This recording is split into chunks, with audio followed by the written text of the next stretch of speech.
Buongiorno or buonasera, depending on where you are. Buongiorno, good day. Buonasera, good evening. It's evening where I am right now. I wanted you to learn a little bit about ARE verbs in the present tense because it will greatly enhance your ability to speak Italian. We call these ARE verbs in Italian in the present tense. And they're quite simple. I think we can do them in about 5 minutes here, actually. There are three types of verbs in Italian: ARE, IRE, and ERE verbs. We're going to do ARE because they are the most simple, good way to get you started. This is good material to enhance your book, a guide to Italy. If you don't have the book, that's okay. Maybe check it out, but that's okay. I want to provide a good video to help you learn ARE verbs. So let's get to it. Il presente di abitare, abitare, and ARE verbs. Think of inhabit or habitat, right? Kind of looks the same, similar roots. So what do? Well, we get rid of this ARE right off the bat, and we simply add verb endings. O, I, a, iamo, ate, anno. And notice something here. In English, live, live, live. We do have lives, but otherwise it's just live and lives. So what do? Well, that means we don't need these subject pronouns because the verbs are quite distinct. So Italians don't tend to use them. They tend to know from context. If they don't know or they're being emphatic, we may go back to those subject pronouns saying io abito, I live, right? But otherwise, we're not typically doing that.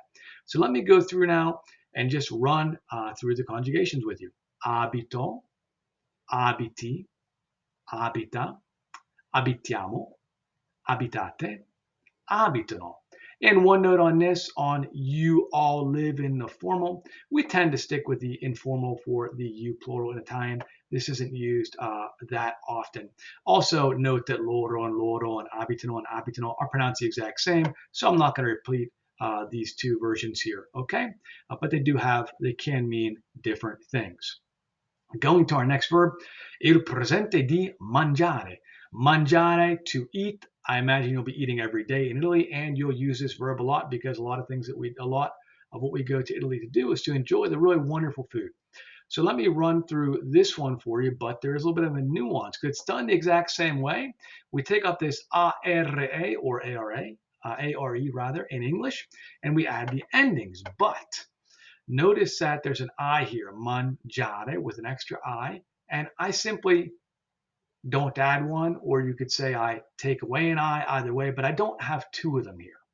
The same thing with mangiamo. This is I-A-M-O. Technically, if we're going to keep the stem here of the verb, we would have two I's. We don't do that. So we don't do that with verbs that end in I-A-R-E, like cominciare, to begin, studiare, to study, and mangiare, which is on top right here, to eat. All right, let me run through them with you. Mangio, mangi, mangia, mangiamo, mangiate, and mangiano. Okay? And down here you can see it. We do not double up the I's. We do not double up the I's in that to form and the noi form. All right. Next, we have il presente di dimenticare. Dimenticare, to forget. You can think of dementia, if that helps you remember that verb.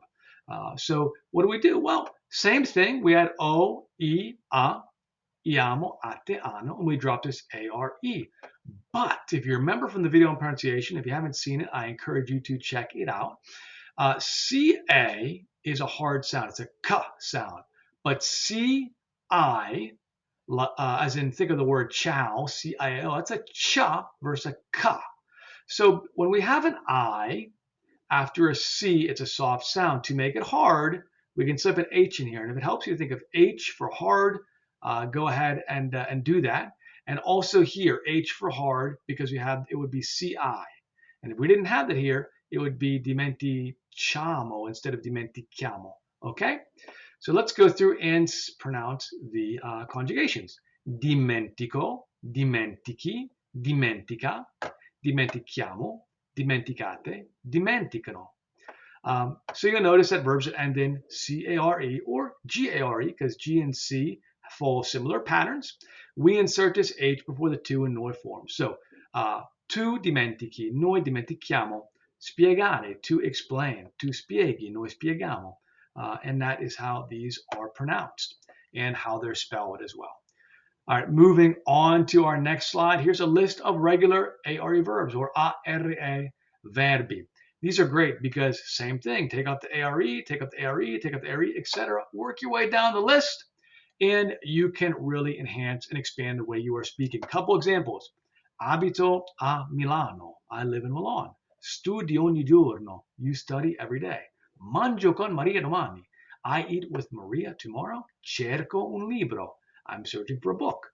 Torniamo a casa. We are coming home. Imparate italiano. You all are learning Italian. And that's it. So quick video, less than 6 minutes on learning ARE verbs or ARE verbi. Buon lavoro. Ci vediamo la prossima volta.